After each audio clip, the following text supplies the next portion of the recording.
Ora, viva a todos! Aqui estamos de volta. Tivemos um pequeno intervalo, mas aqui estamos. Hoje vamos falar do teatro em Moçambique. Vamos falar do teatro na cidade da Beira. Mas não se pode falar do teatro neste país sem mencionar o nome de Maria Pinto Sá. Ela é fundadora da Casa do Artista na cidade da Beira.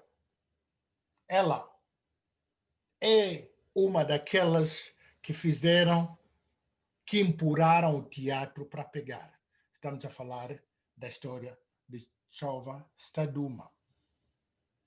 Vamos falar do teatro, vamos falar da cultura, da nossa cultura.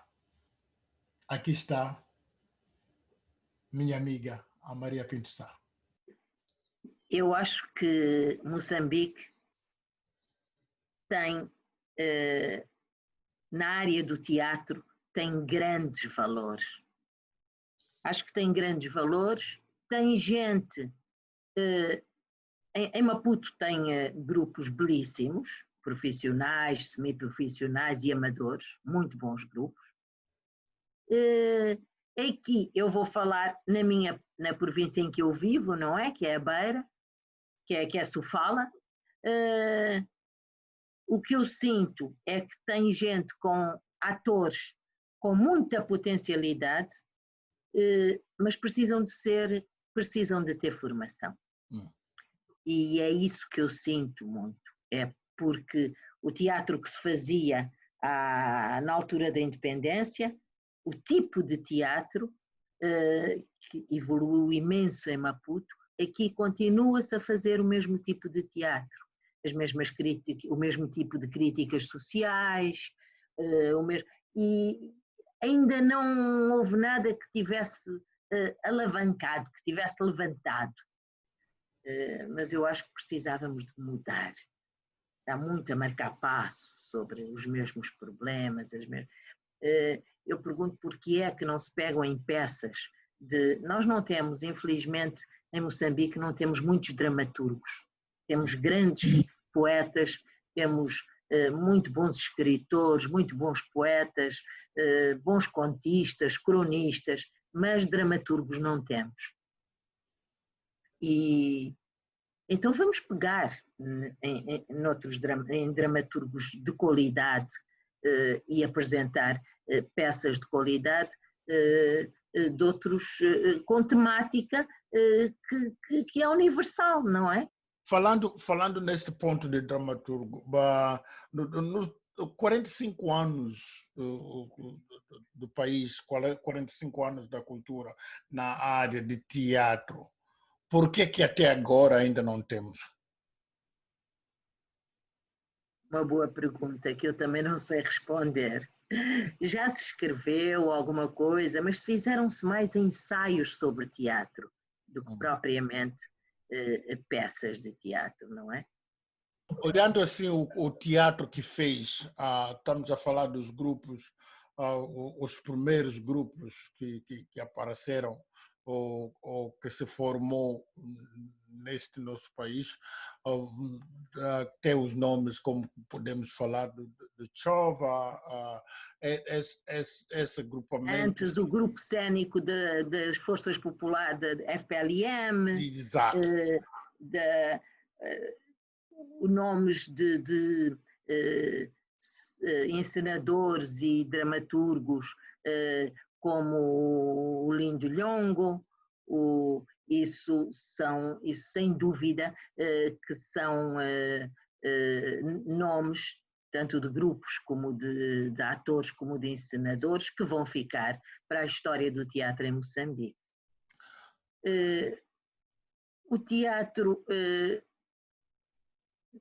eu lembro-me, com teatro semiprofissional começamos com o Chova Staduma, no princípio dos anos 80. Tínhamos cá um musicólogo brasileiro, que era o Martinho Lutero, e o Martinho Lutero resolveu convidar um grupo de pessoas entusiastas e amadores, pessoas que gostavam do teatro, para encenar uma peça que era uma peça musical do Chico Buarque, que era A Gota d'Água. Então, assim nos juntámos para criar A Gota d'Água, uma superprodução. Éramos 50 pessoas, éramos 20 atores, 20 músicos e 10 pessoas ligadas à produção. Então, foi muito interessante, porque vivemos intensamente, tivemos 11 meses de ensaio daquela peça e depois as apresentações que fizemos, sempre com lotação esgotada, em Teatro Avenida, e isso ficou na história, isso marcou o início do teatro. Paralelamente a isso, havia o grupo da Casa Velha, que também estava a apresentar peças muito interessantes. Quando acabou a apresentação da Gota d'Água, nós dissemos, não vamos cada um para o seu lado, vamos continuar e vamos transformar o grupo que se tinha formado, chamado A Gota d'Água, porque tinha-se formado só para apresentar aquela peça. Nós dissemos, não, vamos continuar e formar uma associação cultural. Aqui então chamámos Chova está Duma, que é empurra que vai pegar, que é para ver, vamos lá empurrar o teatro a ver se pega. E pegou mesmo, e pegou. Olhando assim na música, dança, teatro, nos últimos 45 anos, quanto comentário? Qual é o comentário? Acho que é absolutamente espantoso como melhorou, como avançou desde a independência para cá, as coisas que se fazem. Então, em Maputo, eu cada vez que vou a Maputo, eu fico surpreendida.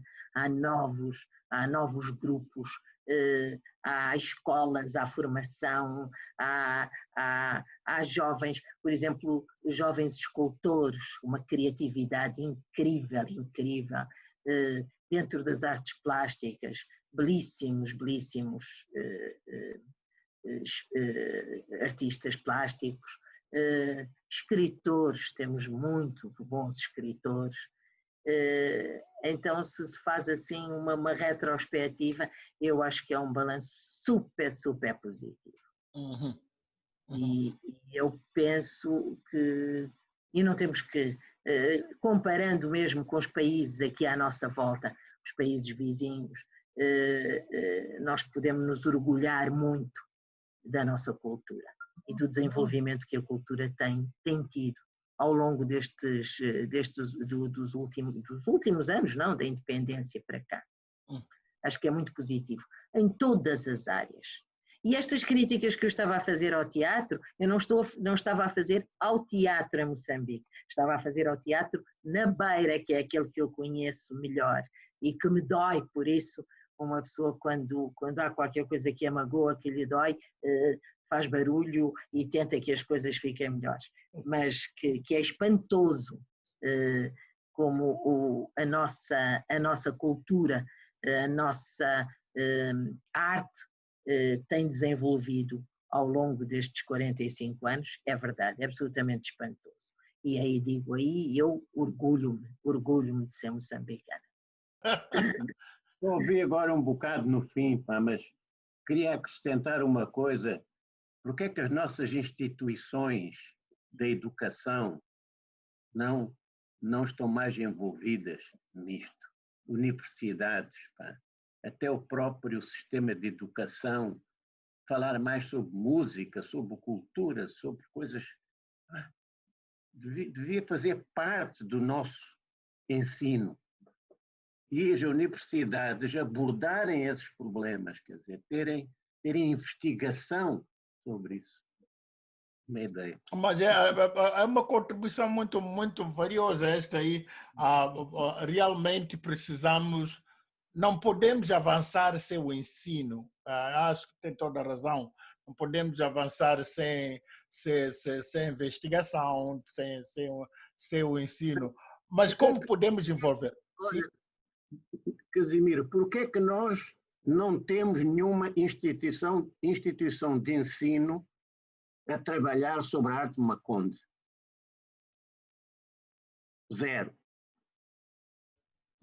Não é? Mas temos grandes artistas, a começar, como é que se chama a senhora? Renata, etc. Mas não há instituições. Aparecem porque é o sobrinho, ou a prima, ou isto. Agora, instituição, fazer-se. De alguma maneira, ou na universidade, por exemplo, agora na universidade lá na ilha, não é? Ter-se uma especialização sobre determinados assuntos, de arte maconde, por exemplo, sei lá, uma disciplina, sei lá.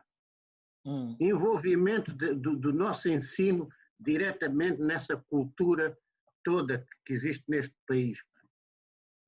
No tempo, logo depois da independência,